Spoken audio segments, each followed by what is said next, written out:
ሞኝ ከሰው ብልህ ከሰው ይማራል፣ ሞኝ ከራሱ ይማራል ይባላልና እንደናንተ ምን እና እግዚአብሔር አሁን በጣም ደስተኛ ነኝ። እግዚአብሔር ይመስገን። እና ለራሳችሁ ኑሮ ውሃ ጠጡ። እናመሰግናለን እህታችን። በጣም ትልቅ ቦታ ነው፣ ትልቅ ነገር ነው የነገርሽን፣ ትልቅ ነገር ነው። እግዚአብሔር ይስጥልን። እስኪ ሌሎቻችሁ ላይ ያላችሁ ሀሳብ ስጡና እኛም ፕሮግራማችንን እናጠቃለን። ይህን ቻናል ፎሎ ያደረጋችሁ ፎሎ አድርጉ። ፎሎ አልተደራረጋችሁ ደግሞ እርስ በራሳችሁ ፎሎ ተደራረጉ፣ አትከፍሉበትም። ሌላ ቦታ ሄዳችሁ ፎሎ ከምታደርጉ እርስ በራሳችሁ ፎሎ ተደራረጉ። እኔንም ፎሎ ያላደረጋችሁ ካላችሁ ፎሎ አድርጉ። አመሰግናለሁ።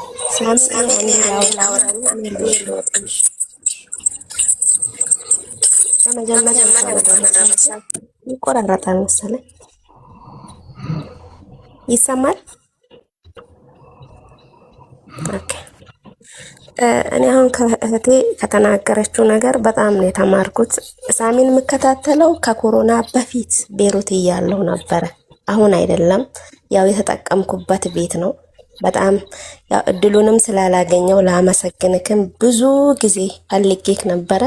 ያው እግዚአብሔር በፍቃዱ ዛሬ አገናኝቶኛል። ከተጠቀሙት ሰዎች አንዱ እኔ በሳሚ ምክር አንደኛዋና አንደኛዋ ነኝ። ምክንያቱም ቤሩት እያለሁ ነበር መከታተል ከኮሮና በፊት ገብቶሃል። እና ለኔ ስትል ብዙ ሰው ይርቀሃል። ገብቶሃል። እኔ አሁን ለኔ ስል ያጀቡኝ ሁሉ ይበተናሉ። እና በጣም አሁን እኛ በቃ ችግራችን እንዲህ አይነት ቤት ውስጥ ገብተን ከምንሰማ ለኛ ከሚጠቅመን ቤት ከምንሰማ በጣም ማይረባ ነገር ውስጥ ገብተን ብንውል ነው ምን መርጠው። ሰውንም አይደለም፣ አባትም አይደለም፣ እናትም አይደለም፣ እህትም አይደለም። እኛ ለራሳችን በሽታችን እኛ ነን። ምክንያቱም ዛሬ ላይ አሁን ላይ እዚህ መጥቶ ብራችንን የሚወስድ የለም። ግን በቃ እኛ ለራሳችን በሽተኞቹ በቃ በሽታ ራሳችን ለራሳችን ነን ማለት። ፍቅርን በገንዘብ ነው የምንገዛው። ገብቶሃል። በቃ ፍቅርን በገንዘብ ስለምንገዛ ያ ሰው ሁሉ ለኔ ስል በቃ ሁሉም ሰው ይበተናል። እኔ እንትናንም አለም ከራሴ የራሴ የህይወት ተሞክሮ ነው የምነግራችሁ። እኔ ከኮሮና እንደገባ ኢትዮጵያ ገብቼ ነበር እዚህ እንትን እንዳለ ማለት ነው። ወልጄ 3 ቀን ሆስፒታል ላይ ተኝቼ ወልጄ እንዳለ ቤተሰቤ በሙሉ አባቴ ብቻ ሲቀር አብሮኝ ነበረ። ምንም ሌላው ስላልሰጠሁት ማለት ነው። ገብቷችኋል? ለምንድነው? ራሴን ስለወደድኩ፣ ራሴን ለራሴ ስላሰብኩ፣ ለራሴ ስለተጠቀምኩ ነው። ወንድም እህት ብዙ ሰዎች ማለት ነው ስትሰጧቸው ነው የሚወዱት። በቃ ስትሰጧቸው ስታረጉላቸው የሆነ ነገር ግን ያ ነገር ስትሰጡ ነው ጥቅሙ የሚቀረው። በቃ ይቆማል። በቃ ሁሉም ነገር የሚቆመው በዛ ሰዓት በዛ ደቂቃ ነው። በቃ ማንም ሰው እኛን ወዶ የቀረበን አንድም ሰው የለም ከፈጣሪና ከሰማይ አምላክ በላይ ማንም ሰው ማለት ነው። አሁን በዚህ ሳምንት ውስጥ እኔ ታምሜ አሞኝ አሁን ያለው ሳውዲ ነው። መጀመሪያ ቤሩት ነበርኩኝ። ታምሜ የሳውዲ 500 ብር አውጥቼ ታከምኩበት ስል ኢትዮጵያ ብደውል እንዴ በዚህ እኮ ሲመነዘር ብዙ ብር ነው። ገብቷችኋል? ምክንያቱም ከዚህ 500 ብር የኔ ህይወት በጣም ረክሶ ማለት ነው። በቃ ሲመነዘር እኮ በጣም ብዙ ብር ነው። ግን እኔ አውጥቼ ታክሜ ከእግዚአብሔር ጋር ድኜ አሁንም እየሰራሁ ነው።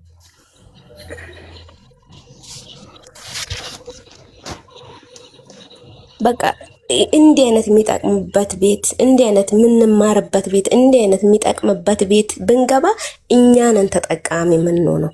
ማንም ሰው አይደለም የሚጠቀመው፣ እኛ ራሳችን ተጠቃሚ ነው የምንሆነው። ግን እዚህ ጋር አንቺ የሆነ ነገር ስትናገሪ ለማያውቀው ሰው ፋራ የሆነ በቃ እንትን ነው የምትመስያቸው። ግን ተጠቃሚ የምንሆነው ማንን? እኛ ራሳችን ነን። በቃ ከኔ ጋር የመጣው እኔና እግዚአብሔር ብቻ ነው። በቃ እኔና እግዚአብሔር፣ ማንም ተከትሎኝ አልመጣም። የምትወደኝ እናቴ ራሱ በቃ በሰላም ግቢ ብላ ነው የተመለሰችው። ለአክስት ልጅ ለወንድም እንትና ወለደች እንትና አረገዘች ያርግዙ። ሁሉም የኢትዮጵያ ሕዝብ ራሱ ተነጋግረው ያርግዙ። እናንተ አይመለከታችሁም። በቃ ተነጋግረው በአደባባይ እንዲህ በቃ ካላረገዛችሁ ባሎቻችሁ ይፈቷችኋል ይባሉ። በቃ ያርግዙ፣ 3-4 ያርግዙ። በቃ ያረግዙም ያርግዙ። እናንተ ግን የመጣችሁበትን አላማ አድርጉ። የአረብ ሀገር ብር አይበረክትም? በጣም ይበረክታል።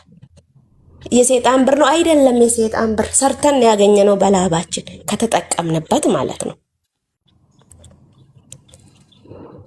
ልምጣ ስትያት እምቢ ብላ እሷ ግን የቫላንታይን ዴይ ከባሏ ጋራ ብዙ ነገር ነው የምታሳልፈው። እሱንም ቪዲዮ ትልክልሻለች። ይሄ ትክክል የሆነ ነገር ነው።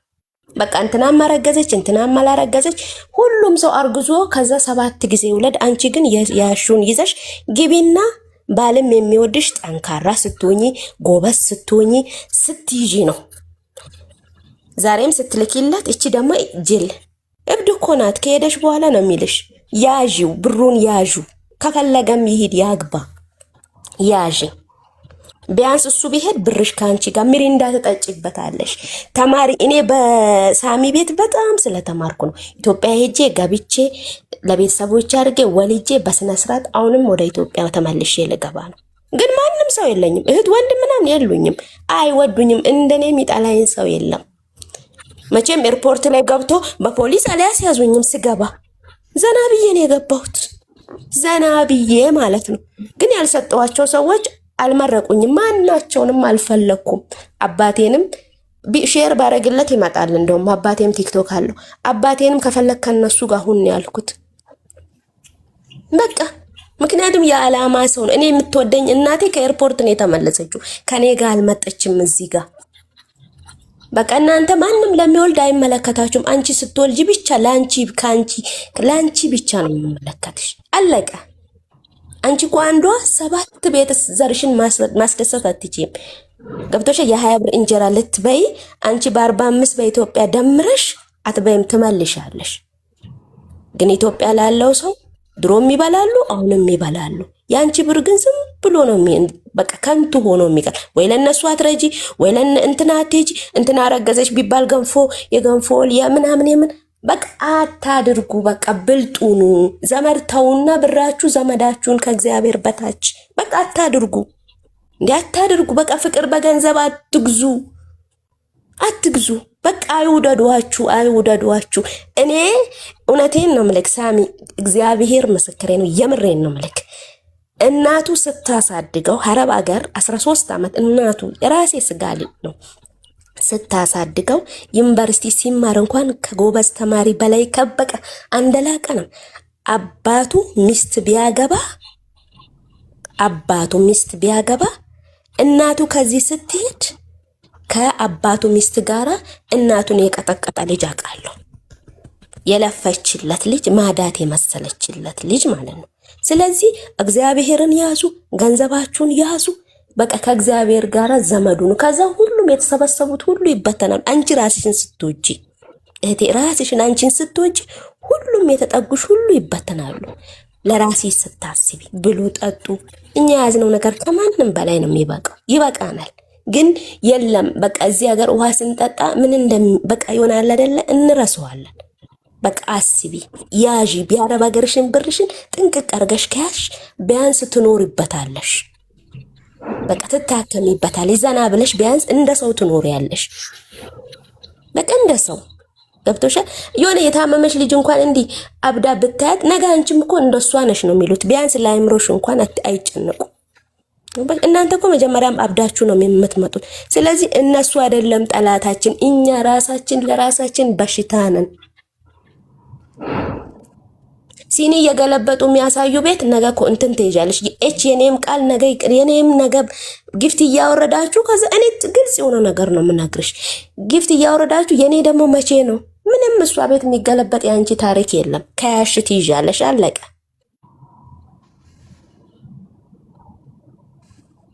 ጨርሻለሁኝ። አመሰግናለሁኝ። እግዚአብሔር አንተን እድሜህን፣ ጤናህን፣ ቤትን፣ ህይወትን ሁሉ ይባርክ። በሳሚ ትጠቀሙበታላችሁ። እኔ ስለተጠቀምኩበት በቃ ያዢ። በቃ ይሄ ካለሽ በቃ ትከበሪያለሽ። ከሌለሽ የለሽም። አመሰግናለሁ በጣም ስላዳመጣችሁኝ። እግዚአብሔር እድሜ ጤናህን ሁሉ ነገር ያቀረጅ። አሜን። የእውነት በጣም ነው የሚገርመው። የኔ መኖር ራሱ አሁን ላያስፈልግ ይችላል። አያችሁ አይደል? የኔ ልጆች ራሳቸውን አጠንክረው ሌሎችን ለማጠንከር እየተነሱ ነው ያሉት። ስለዚህ ይሄ ከዚህ በላይ መስማት ምን የሚያስደስት ነገር አለና እኔ እግዚአብሔር ይመስገን አተርፌበታለሁ። እናንተ ጋራ በመሆኔ ጅል ብባልም ጅል ግን አይደለም። ጅሎች እነሱ ናቸው እና ብዙ ነገር ተጠቅሜባቸዋለሁ። በእግዚአብሔር ዘንድ አተርፌባቸዋለሁ። ይኸው ምንም የለኝ። የዛሬ 10 ዓመት የሚያቀኝ ሰው ይኸው ሳሚ ነኝ። አሁንም ሳሚ ነኝ። አንድ ቀን 14 ዓመት እዚህ ሚዲያ ላይ ስለ አንድ ቀን ጎፈንድሚ ብር ሰብስቡልኝ ያዋጡልኝ። ኮሮና እንኳን ለመጀመሪያ ጊዜ ኢትዮጵያ ውስጥ የተያዝኩት እኔ ነኝ። የመጀመሪያው ኢትዮጵያዊ። ያኔ እንኳን ብር ሰባስቡልኝ አይደለም ያልኩት፣ ከሚዲያ ነው የጠፋሁባቸው። ሶ እኔ እግዚአብሔር ይመስገን በማን የመሰላችሁ ይኖርኩት በቸርነቱ አምላክ ከኔ ጋር ነው። ድንግል ማርያም የእናቴ ቅድስት ድንግል ማርያም ያለ እናት ያለ አባት ያሳደገች ከሷ ምን ጎሎብኝ ከእናንተ እፈልጋለሁ? አይምሰላችሁ። መከራ የሚደርስበት ሰው ምናልባት እኮ ምክንያት ሊኖር ይችላልና ለኔ አትጨነቁ። ሰላም ነኝ። እናንተ እንደዚህ ተደጋግፋችሁ ጎበዙ ናችሁ። የማንም ልጋጋምና ጭጋጋም ሜካፓም እና ጠንቋያም ሞተታም ኮተታም እንዲጫወትባችሁ አንፈቅድላችሁ።